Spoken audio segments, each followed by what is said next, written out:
from CASSIUS, IFL TV, MTK Global. We're in Adam Smith's kitchen. I don't know where we are. I tell you what, it's taken a couple of hours to cross London to be here, but You're never late. I'm not normally, but there was a lot of traffic. I was in another meeting. There's a lot of meetings going on at Sky at the moment. There's a lot of boxing. As you well know, KUGAN, it's a fantastic time for us. It's a great schedule. I was in Los Angeles at the weekend watching the terrific fight with Errol Spence and Sean Porter, and catching up with Deontay Wilder and Logan Paul and various other. There's so much going on. It's a very exciting time for us, and I'm really delighted to be part of this. Golden Contract tournament. We're launching it on Friday night. It's a big ingredient in our schedule in the next sort of 6-9 months. You know, quarterfinals, semi-finals, and final. 3 different weight categories.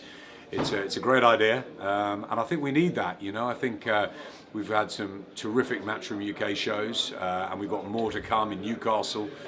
In Manchester with Katie Taylor and Joshua Buatsi, and obviously the big one in Liverpool with Callum Smith.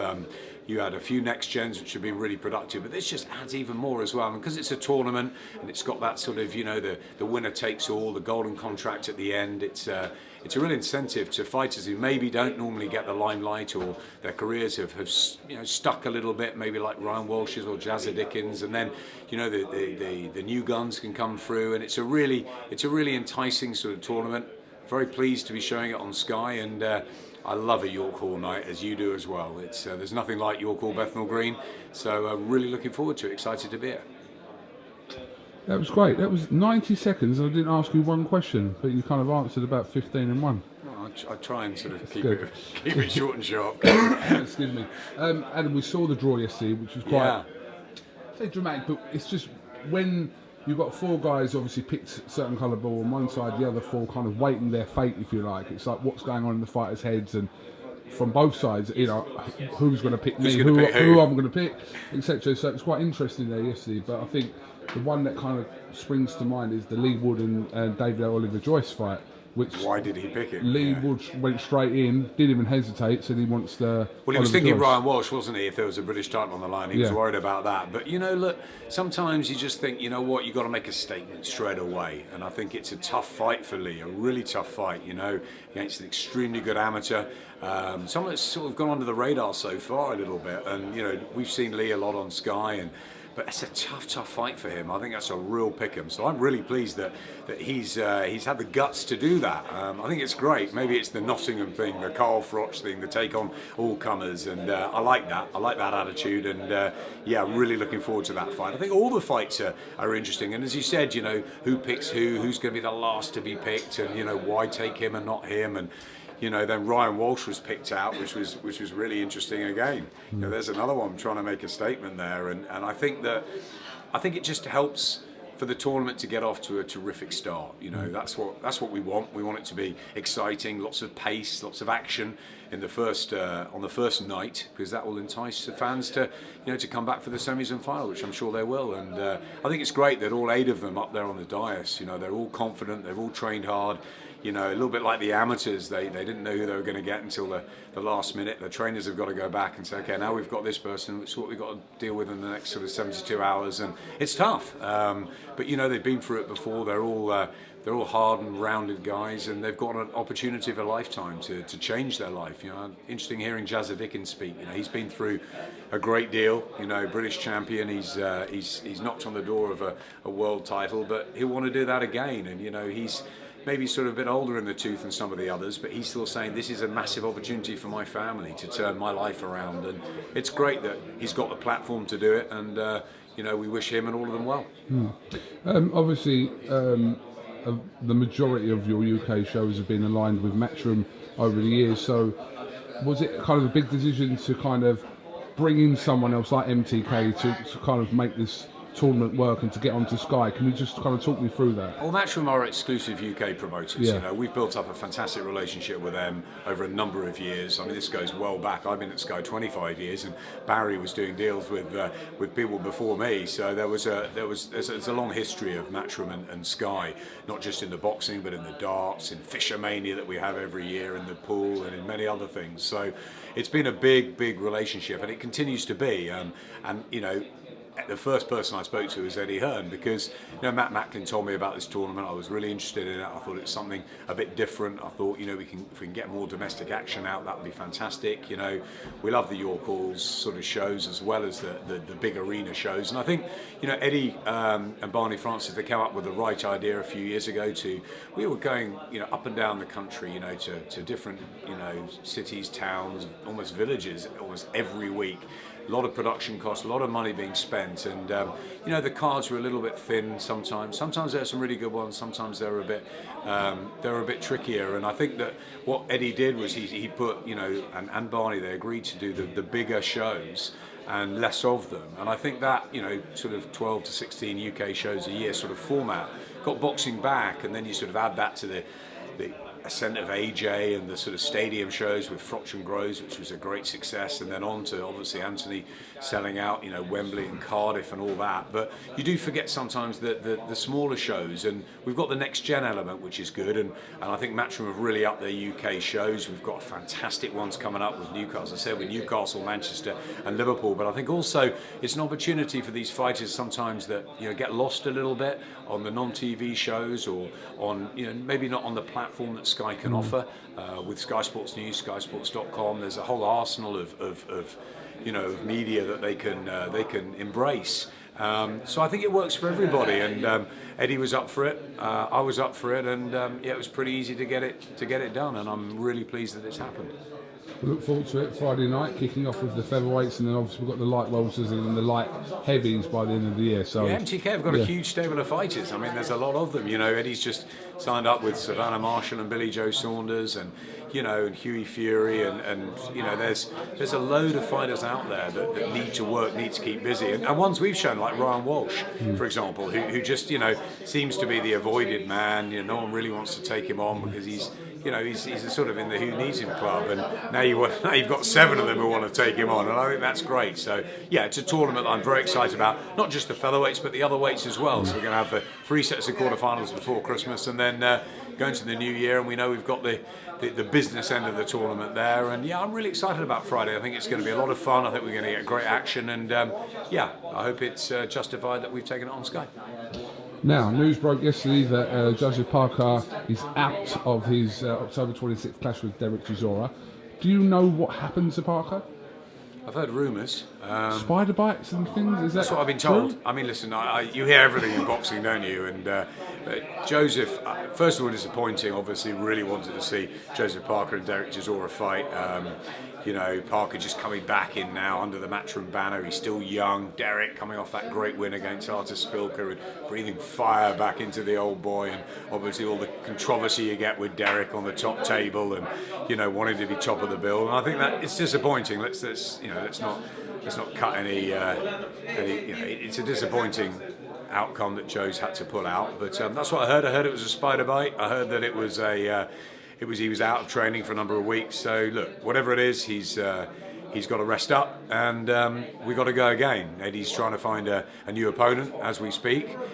He's just texted a picture, has he, of Shannon Briggs. No. I was with Shannon on Saturday morning with Shannon and Logan Paul, and Shannon still looks in pretty good shape, and he's been waiting for a fight for a number of years. Look, Hearn's not one to put this out unless it was a possibility. That's all I'm going to say. It must have been spoken about, Adam, because for Hearn... He has not mentioned Shannon Briggs to me. But for him to put this with a thinking face and a laughing face, but also a thinking face... There is a laughing face. Yeah, I know, but Hearn doesn't... You've only just showed me that. But it is a laughing face. Shannon's a busy boy. He's training Logan Paul for November the 9th. I would like to see it. You'd like to see it? I don't know. There's others. I'd like to see Alexander Povetkin maybe fight Derek Chisora.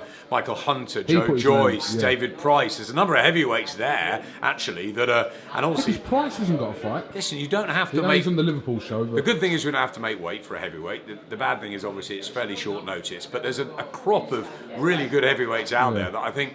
there should be something for Derek to get his teeth into, and so listen, I'm waiting for Eddie to strike a deal, but it's got to be good. It's got to be good. It's a pay-per-view show, and it is the support or chief support. However you look at it, we don't want to anger Derek again. However you look at it, it's got to be. You're absolutely right. It's got to be very good, and if it's got to be good, and Eddie knows that. You when you were with Wilder, spend much time with Wilder over the weekend? Yeah, I did. Did he give you an indication of what he thinks will happen regarding Fury's cut, etc.? Adam's view. What did he say about that?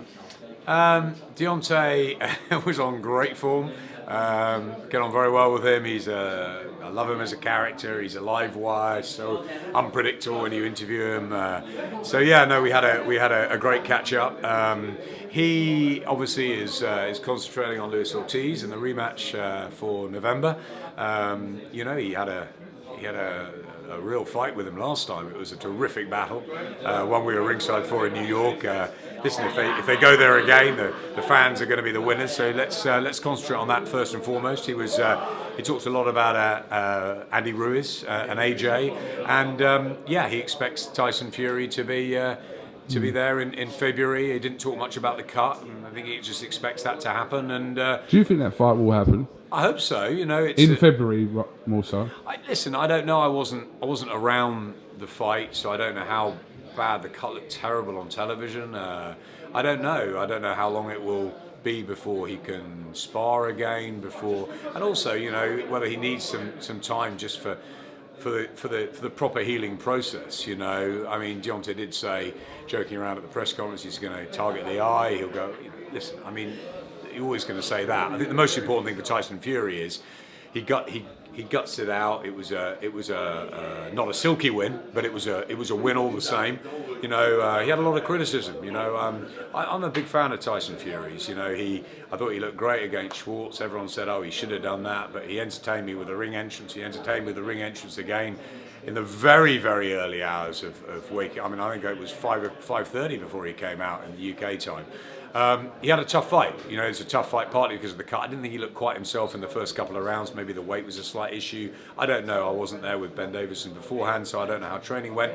But look, he had a tough fight, and I think maybe Otto Wallin, people underestimated him. And listen, he got the win. That was the all-important thing. The cut was bad, but he got the win. And now he goes on to meet Deontay Wilder, providing Wilder gets through Ortiz. So I think that happens, but who knows, If Joshua turns over Andy Ruiz in December, maybe Wilder will change and want to go for AJ and all the belts. I don't know. Boxing's unpredictable. It's funny. You just don't know. But as far as I've been told, it's been made for February the 22nd. So is it made dependent on Wilder beating Ortiz? Is it made dependent anyway? If that's a draw, if something goes wrong in that fight? I mean, who knows? As you know. This is boxing. As June the best made plans and all that as June the 1st happened. Exactly, so let's just wait and see. I think first is Deontay wants to deal with Luis Ortiz, and he says he wants to knock him out quicker. But he tells me he's happy. He's a happy man, and that's always good when Deontay's happy. That's good. Someone making a comeback to the ring at the grand old age of depends what way you look at it, of 55. You slipped that one in. And everyone says it's terrible, and Boxing News have gone, and it's outrageous, and all the rest of it. Do I want to see Nigel Benn back in a ring? No, of course I don't. Nigel Benn was one of our heroes, and I was there ringside when he sort of limped out of the second Steve Collins fight. He was done, and I think the Gerald McClellan fight took a lot out of Nigel. We got him at the back end of his career. We had a few good nights with him, but a few disappointing ones as well. It was the right time to go.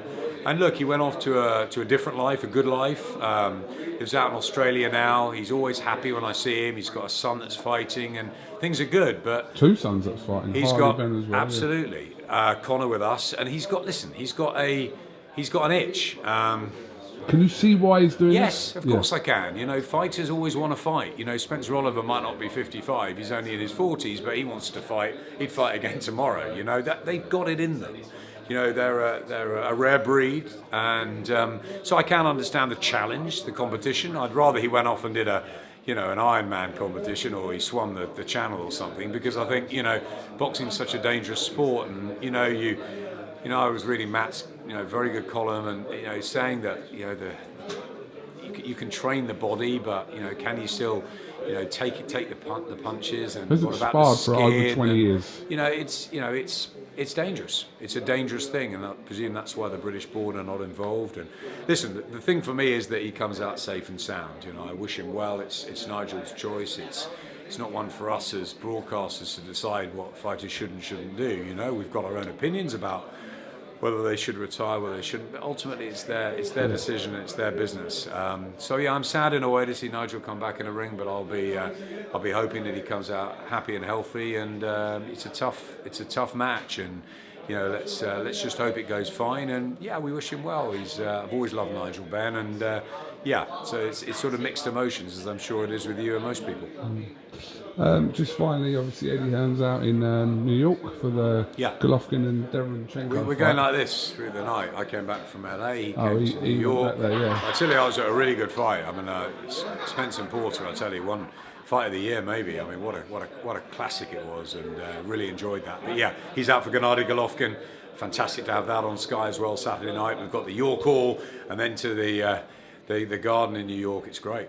Eddie Hearn, I think I saw a quote from Eddie Hearn in one of our videos. I haven't seen it, but he said that Golovkin quite fancies the Billy Joe fight, which is interesting. I like it. Because he spent a long time kind of dismissing Billy Joe, even though they were set to fight at one point. Then he spent a couple of years kind of not really entertaining any conversations about Billy Joe. But I know now Billy Joe's obviously with Matchell, with DAZN. It obviously makes sense at some point that could happen next year. We haven't worked with Billy Joe for a while, but I caught up with him a year or two. It was around the sad passing of Brendan Ingle, and I caught up with Billy, and I remember talking about that and the fact that maybe he's that sort of one guy to really give Gennady Golovkin trouble with those angles. It's a tough fight, obviously, but listen, I'd love to see that fight happen. I mean, Billy is now up there and possibly looking at the likes of Callum Smith and Eubank. There's some great fights to be made at middle and super middle, especially super middleweight.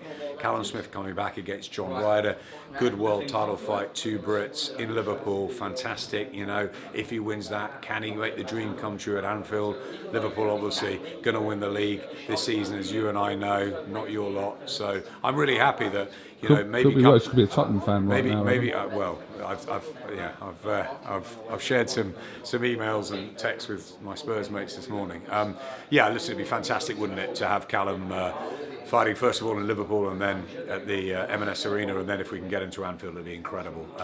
And what a good opponent one of those would be, Billy Joe or Golovkin. Not really an opponent. I mean, they are it's equal billing, but obviously if it's in Liverpool, it's sort of Callum's home patch. But there's some great fights to be made, and I'm looking forward to Golovkin and Derevyanchenko on Saturday night. Derevyanchenko's a good fighter, as we saw against Danny Jacobs, and don't forget Jacobs is in the mix still too. I think he's back in December, so possibly against Chavez. Really good time for those sort of super middleweights, and just a great time for boxing, isn't it? I mean, we are absolutely packed and stacked through till December. Great watching Daniel Dubois the other night. Really like him. He's going to be crowned Young Boxer of the Year on Monday night. I voted for him most deserving guy on a very tough list. I'm really excited about Daniel. Anthony Yard went out to Russia, so there's plenty happening on the other side as well as ours. It's not just on Sky. I think it's great for boxing. I think it's really healthy times. Women's boxing through the roof. Katie Taylor fighting at the UK on prime time. It's great. Really good period. It just means I'm going to be seeing a lot of you, Coog, which obviously I'm delighted. Obviously, I'm going to be at everything. Adam Smith, thank you very much for talking to IFL TV, and we'll catch up again Friday night. Tune in Sky Sports, or get down to York Hall, because it's going to be one of them nights. I wouldn't miss it. No, I'm not either. Top man, thank you very much, Adam. Cheers.